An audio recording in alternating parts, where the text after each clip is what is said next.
Using the IMU or Gyro is one way of creating more reliable autonomous routines and a much more predictable driver-controlled robot using field-oriented driving. I'm Coach Pratt, and as a coach who's led FTC teams to national championships and Inspire Awards, I've seen how getting a handle on an IMU can separate some good teams from some great ones. So in this video, I'm going to walk you through a beginner's approach to program the IMU in Java. We'll start with some basic setup on your robot's configuration, and then we'll write the code to be able to read your robot's heading, and finally, we'll take a look at a few practical examples that you can use right away on your own robot. So I'm going to be using my test bench here for our IMU. The thing to know about the IMU on the Rev Control Hub is that there's several different IMUs that exist depending on the year of release. Mine released after 2022, which means I've got one of the newer IMUs inside of this. So depending on your control hub, you may need to change some of these things or its release year. The IMU has several different orientations, and there's two important factors that relate to this. It is the logo on the control hub, and it is the USB port, sorry. And you need to know those orientations on your robot, whether your logo is facing up, whether it's facing down, facing left, facing right. Same thing with your USB port and how this relates to the front of your robot. So let's go ahead and let's start doing some basic examples with the IMU because it allows us to get into things like working with field-orientated driving as opposed to drive-orientated driving. And that's a huge benefit for teams not having to think about how to turn their robot around in their head. So the first thing I like to do is I always like to set things up in separate mechanisms folders inside of its own package here. So you can, if you haven't already created a mechanism package, you can go ahead and create a new package underneath there called mechanisms. And for me, I'm going to make a new class. I'm going to call the one my test bench IMU. You may call this one your robot controller, whatever that ends up being. And inside of our test bench, we're going to make a new private IMU called IMU. And then we're also going to make an initialization method so that our OpModes can actually access this hardware. So I'm going to make a private void init. And the init is going to take a hardware map argument so that we can pass in what our hardware map is. Hey, this is Future Coach Pratt coming in. This needs to be a public void init. My mistake, not private void. And here's where we're actually going to initialize that IMU. So I'm going to say that IMU is equal to a hardware map dot get, and we're going to get the IMU dot class, and then with a string IMU. Now you don't actually have to change this IMU or the configuration file. You notice that I didn't actually start today off with updating the configuration file on your driver hub because the IMU configuration file is already set up on your driver hub. So you don't have to go ahead and change any of that. It's always going to be called IMU. Next thing we have to do is we have to tell our controller or hardware map how the controller hub is orientated on our robot. We're going to look for a Rev Hub Orientation on Robot. We're going to call this one Rev Orientation. It's going to be equal to a new Rev Hub Orientation on Robot. I'm going to put a new line in here just so we can make it a little easier. It's going to ask for our logo facing direction. So our logo facing direction in this case can be back, down, forward, left, right, or up. Logo facing direction dot, and here's where we can actually set all of our values. Now it is possible for you to set your control hub up on an angle. So you could set this thing up on an angle. However, I highly suggest you don't do that because it's a lot easier if you design your control hub in square positions. So on my imaginary robot, this is just going to be placed as it is. So it's facing up, and then my USB direction is facing forward. Then I have the Rev Hub Orientation on Robot dot USB facing direction dot, and here's where you can choose your USB facing direction. My USB facing direction is forward. And I'm actually going to go ahead and make this a new line after that comma so that I don't have that running into an issue. And we'll put a semicolon after that line here. So the last thing we have to do is initialize that IMU. So I'm going to say IMU.initialize. We're going to say new IMU.parameters with the rev orientation that we made above. So that's how you go ahead and initialize the IMU. The next thing we need to do is we need to get some way of getting that information out of this class itself. So we're going to make a getter method for this. And one of the more common ones is to get your robot's heading, what direction you're currently facing. So I'm going to make a new public double, and we're going to say get heading.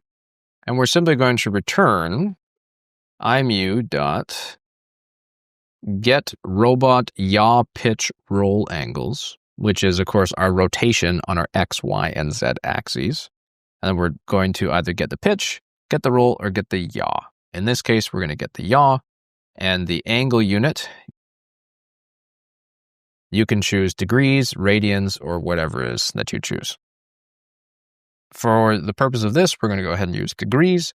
But if you wanted to, you could also add an argument here where you could choose an angle unit and then allow the user to self-define whether they want to define this off of degrees or off of radians. Now, of course, you can go ahead and you could get its roll and get its pitch depending on your orientation of this. Likely, you probably don't need to get your robot's pitch unless you're doing a specific hang point and you want a mechanism to come off of that. And the same with the roll, unless you're doing a specific hang, I would hope that your robot is never going to be kicking itself up off the floor. So now we've got our heading and we've got our getter method to be able to get our heading. Let's go ahead and actually use this out of an op mode. Since our team code, I'm going to right click and make a new class.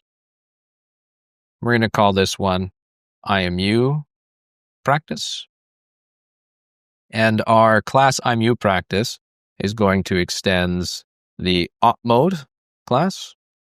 And for OpMode, we always need at least two methods. We need a public void initialization, and we need a public void loop. Now, up at the top of our class, we need to make a new instance of our test bench IMU that we just made. So I'm going to say that the test bench IMU called bench is going to be equal to a new test bench IMU. And inside of our initialization method, we need to actually initialize our mechanisms. So we're going to go ahead and initialize that test bench IMU mechanism that we just made. And inside of our initialization method here, we're going to initialize our bench. So we're going to say bench.init. And we're going to call it in with hardware map so we can initialize our IMU. Now all we need to do is just get our getter function. So I'm going to simply do telemetry.addData. We're going to add in our heading. And then the data we're going to get is going to be a bench.getHeading. And we need to call it an angle units. And I'm going to call it with angle units of degrees. Because, of course, we set it up with having an argument where we had to define where our angle unit was. It's up to you whether you want to actually do that or not. It's a bit of a personal preference kind of thing. So let's go ahead and let's build this onto our... before we do that, we have to make sure we put in an @teleop. I always forget to do that in these tutorials. Let's go ahead and build this. Make sure that our Rev Control Hub is connected to our computer via a USB-C to USB-A connection. And it's going to take a little bit of time to build, and then we'll get started on that. Okay, so let's go ahead and select teleop. We'll do our IMU practice. We'll initialize and we'll run it. And now we can see we've got our heading pointed up top on our driver hub. So as I take our control hub and we rotate it, we'll notice that the heading shifts. Now, the cool thing about this heading is that it is normalized for us. So if we were to spill over to be past 180, it's going to spill over to positive 180. So it's already been normalized for you, which is super, super handy. That same is true for radians as well. So let's get into a couple practical examples here. The first thing I'd like you to do is I'd like you to return the heading in radians instead of returning the heading in degrees. So this one's, of course, pretty simple because depending on whether you've set up an argument in here, you can either change the angle unit inside of your mechanisms class, or you can change your angle unit to .radians here. For your second option, I want you to, when your heading is less than 0.5 and greater than negative 0.5, you should stop a motor. If it's less than negative 0.5, make your motor positive. And if it's greater than 0.5, make your motor negative.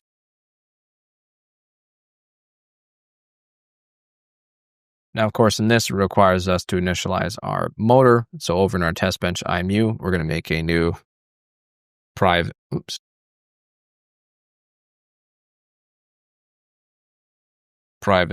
DC motor called motor.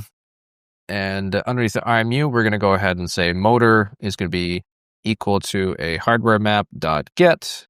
And we need to make it as a new DC motor.class. And then on my control hub for my testing bench, just called motor. Then we need to set what our motor mode is going to be in. So motor.set mode. And we are going to be setting it as run using encoder. Now we need to make a setter method so that we can actually set the power of this. So we're going to call this one a public void set motor. And we're going to call that with a double of power.